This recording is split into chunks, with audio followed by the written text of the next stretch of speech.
எங்க கூட பேசுறதுக்குலாம் உனக்கு தமிழ் கண்டிப்பா தேவை தானே? யோசிச்சு பாரு, பாட்டி தாத்தா கூட பேசணும், இந்தியாவுக்கு போகும்போது எதையாவது எடுத்து படிக்கணும் அப்படின்னா கண்டிப்பா தமிழ் தேவை தானே? என்ன அங்க என்ன சத்தம்? தமிழ் ஸ்கூல் போக மாட்டேன்னு சொல்லிட்டு இருக்காங்க. என்னது? தமிழ் ஸ்கூல் போக மாட்டேனா? டேய், என்னடா தமிழ் ஸ்கூல் போக மாட்டேன்னு சொல்றது? எவ்வளவு முக்கியமான விஷயம். This is one of the important things in the life. You need to understand the language of the language which you are born, right? இத தமிழ்ல சொல்லலாம்.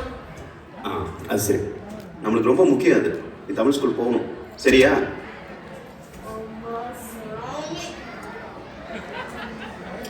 ஆமாம், இது யோசிக்க வேண்டிய விஷயம் தான் நினைக்கிறேன். பாரு, எவ்வளோ கிளாஸ் போகிறா. எனக்கு தெரிஞ்சு தமிழ் கிளாஸ் நிறுத்தினால எந்த ஒரு பக்கம் வராதுன்னு நினைக்கிறேன். ஸோ நம்ம நிறுத்திடலாம். அது என்னமோ சரிதாங்க. இருக்கிற நிறைய கிளாஸ்ல ரொம்ப போட்டு படுத்த வேண்டாம்னு எனக்கும் தோணுது. ஆல்ரெடி அவன் 3வது நிலை போயிட்டான். பேசிக்கா அவனுக்கு எழுத படிக்க தெரியும். நம்மளே தமிழை பேசுறதுக்கு மட்டும் தானே பயன்படுத்திட்டு இருக்கோம். பேசாம நிறுத்திடலாங்க தமிழ் ஸ்கூல. சரி. வாடா, இனிமேல் ஹோம்ஒர்க் பண்ற வேலை எனக்கும் கிடையாது. என்னப்பா ஒரே தமிழ் சத்தமா இருக்கு? இல்லத்த, இவனுக்கு நிறைய கிளாஸ் இருக்குல்ல. யாரு இவனுக்கா? இவருக்கு இல்லத்த, அவனுக்கு. சரி, அவனுக்கு நிறைய கிளாஸ் இருக்கிறதுனால தமிழ் ஸ்கூல்ல கட் பண்ணிடுவாங்க. என்னப்பா சொல்ல?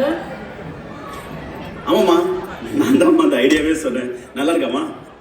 ரொம்ப நல்லா இருக்குப்பா. என்னமோ அவங்க இஷ்டம் போங்க. உங்கள்கிட்ட ஒன்று கேட்கணும். நீங்க ஒரு காலத்துல சுமார் சுந்தர்னு கூப்பிட்டு இருந்தீங்க, ஞாபகம் இருக்கா? இப்ப வரைக்குமே ஒரு சும்மா சுந்தர் தானே. சும்மா இருமா. இப்ப எதுக்குமா அதெல்லாம் சொல்லிட்டு இருக்கீங்க? நான் தான் இப்போ சூப்பர் சுந்தர் தான் எல்லாரும் சொல்றாங்க. என்ன சும்மா சுந்தர் இப்ப பழைய சொல்லிட்டு இருக்கீங்க? சரி, நீ எப்ப சூப்பர் சுந்தர் ஆனா உனக்கு ஞாபகம் இருக்கா? சுந்தரா?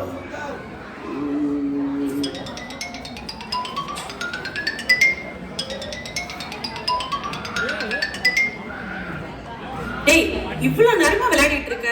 தமிழ் பரீட்சைக்கு எடுத்து புக் எடுத்து வச்சு படிடா. மா, இன்னும் நேரம் இருக்குமா? நீ இப்படியே நேரம் கடத்திட்டு இருந்தனா சுமாரான மதிப்பெண் மட்டும் தான் வாங்க முடியும்.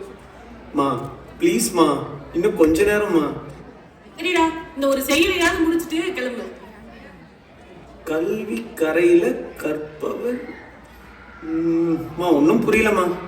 அதோட அர்த்தத்தை புரிஞ்சு படிச்சாதானே எளிமையா இருக்கும். இந்த வர இரு. கல்வி கரையில இதுல என்ன சொல்றாங்கன்னா, நீ இன்னைக்கு பரீட்சைக்கு படிக்கிறதுக்கு குறிப்பிட்ட நேரம் தான் இருக்கு, கரெக்டா? அதே மாதிரிதான் வாழ்க்கையில ரொம்ப குறிப்பிட்ட நேரம் தான் நமக்கு இருக்கு. அந்த நேரத்தை நம்ம சரியான விதத்துல உபயோகப்படுத்தணும். சரியான புத்தகங்களை படிக்கணும், சரியான விஷயங்களுக்கு உபயோகப்படுத்தணும். அப்பதான் நம்ம வாழ்க்கை மேம்படும். ஓ, இப்ப புரியுதுமா. இப்ப பாருங்க, கல்வி கரையில கற்பவர் நாள் சில, மெல்ல நினைக்கும் பிணிப்பல, தொல்லிதின் ஆறல் தமவுடைய கற்பவே நீர் ஒழிய பாலும் குறுகி தெரிந்து. அருமடா, இப்ப போய் விளையாடு. இல்லம்மா, நான் முதல்ல படிக்கிறேன், நேரம் இருந்தா போய் விளையாடுறேன். பரவாயில்லையே.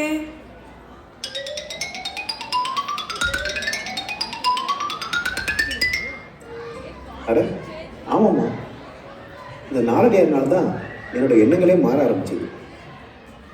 என்னோட நேரத்தை எப்படி சரியா உபயோகிக்கிறேன்னு அப்பத்துல இருந்து தான் நான் மாறினேன். அந்த நொடி சுமார் சுந்தர் அண்ணனா சூப்பர் சுந்தராக மாறினேன். தப்பு பண்ணிட்டேன். என் பையனை தமிழ் ஸ்கூலுக்கு நிறுத்தக்கூடாது. அவன் கண்டிப்பாக போகணும். ஏன்னா தமிழ் ஒரு மொழி அல்ல, அது ஒரு உணர்வு, அது ஒரு மரபு, அது ஒரு வாழ்வு. It's a way of life. அம்மா, பையனை ஒன்று செஞ்சுக்கிட்டீங்களா? அது சரி. இவரு அங்க படிச்சாரு, நாலடியாரை வச்சுதான் மற்றதெல்லாம் தெரிஞ்சுக்கிட்டாருன்னு சொல்றீங்க. நான் தான் இங்க நல்ல ஸ்கூல்ல படிக்கிறான்ல, இங்கதான் டைம் மேனேஜ்மெண்ட் ஸ்கில்ஸ் பத்தி எல்லாம் சொல்றாங்களே. அப்புறம் எதுக்கு இதெல்லாம் தமிழ்ல படிச்சு தெரிஞ்சுக்கிட்டு? நீ சொல்றது சரிதாம்மா. உனக்கு எப்படி சொல்றது? சரி, நேற்று குழந்தைக்கு உடம்பு முடியாம இருக்கிறப்ப என்ன பண்ண? சுக்கு மிளகு திப்பிலி இதெல்லாம் இடிச்சு போட்டு கஷாயம் வச்சு கொடுத்தேன் அத்தை. உனக்கு எப்படி தெரியும் அதை பத்தி? எங்க அம்மா சொல்லியிருக்காங்க. ஏன் அத்தை, நீங்க கூட சொல்லி கொடுத்துருக்கீங்களே அத்தை? சரி, எங்களுக்கு எப்படி தெரியும்னு நினைக்கிற? முகிலா, இங்க வாக்கண்ணா. என்ன பாட்டி? அண்ணா, உனக்கு இந்த மூலிகை பத்தி ஏதாவது தெரியுமா? தீக்கடுக்குமா? திரிக்கடுகுமா? உனக்கு எப்படி இதெல்லாம் தெரியும்? இதே தமிழ் டீச்சர் சொன்னாங்க.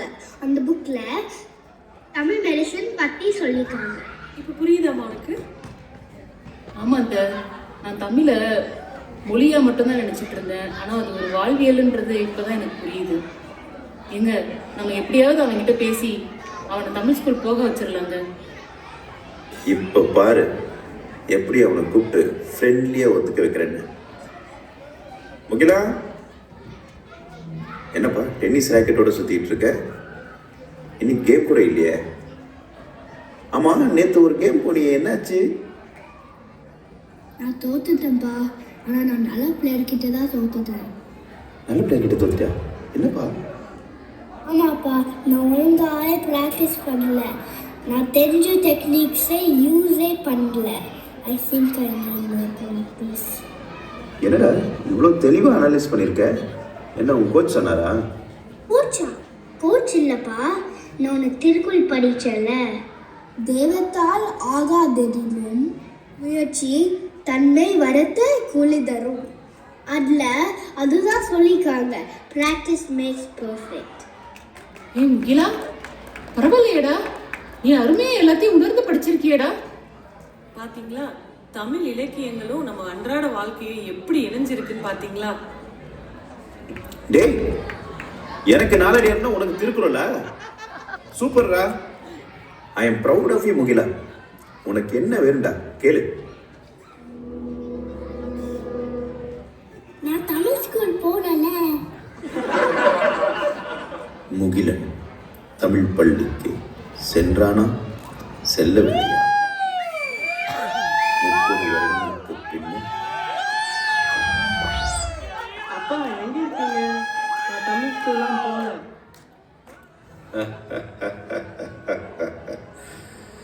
என்னது, தமிழ் பள்ளிக்கு போகல? முயற்சியால டென்னிஸ்ல சாதிச்ச இந்த முயற்சி முகிலன் கிட்டேயே நீ இதை சொல்றீங்க? இங்க வர 8ஆம் நிலையில நான் படிச்ச ஒரு கதையை சொல்றேன், போலாமா? பாகம் 2க்கு